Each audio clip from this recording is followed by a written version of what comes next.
culture is thousands of decisions that get made over time, over years, and you have to live it and you have to model it. And people either buy into it or they buy out of it. But it's really the difference, DJ, in my opinion, of when a house becomes a home. It's like there's a lot of sports that have tremendous facilities, but they're nice houses. But it doesn't necessarily mean they're homes. And to me, when you start taking your facility and make it in a home, it's because the environment is people in place. It's when the people inside the home are important. And you treat the facilities with gratitude and care because they're important. And you think about what you do is I coach baseball, but in a lot of ways, we're so insignificant. There's 8 billion people on this earth, and there's millions of years of history. So really what you're trying to do is just trying to how to figure out helping others. And by helping others, you just want to try to create an environment and a facility and an organization where there is no scoreboard. In life, there is no scoreboard. You play the game of life every day. So when we teach men how to play the infinite game, we're teaching them how to play the journey.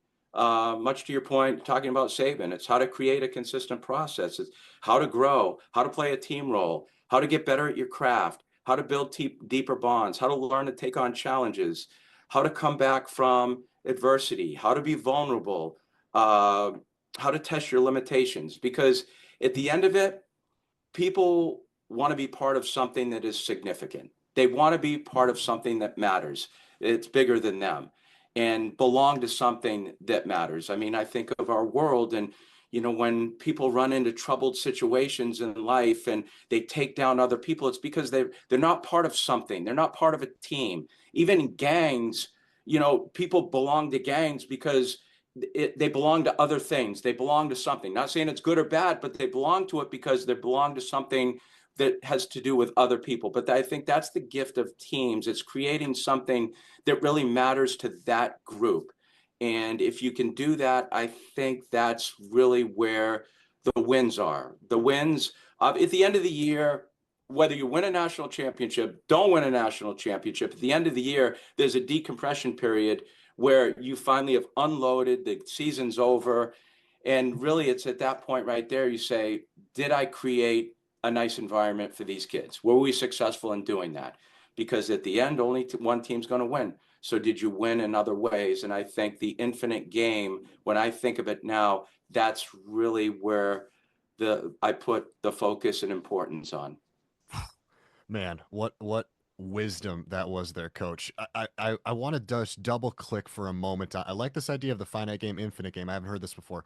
Can we double click a little bit more about what it looks like? Maybe I know there are several examples. What's an Mhm. example that you like to lean on? Let's go a little bit further about how you get an 18-year-old who doesn't look at the infinite game. They're looking at, hey, this is my freshman year at Vanderbilt. I'm just focused on this year. How do you get them to focus on the infinite game? I think as older gentlemen, it might be a little bit easier to see. How do you get a kid to understand that? I just think it's how we set up the environment. I mean, before we go down to the field every day, and I think people who know our program, and it's not certainly not to brag about it or anything. It's just how we operate. But we operate in a classroom. In the classroom, there's no phones. There's intentional seating. There's a notebook. There's pens. They write. They don't type. It's. But I think when you're trying to create an environment where people really learn and that becomes at the forefront, basically what you're just trying to do is build the attributes of young males. It's just build better males.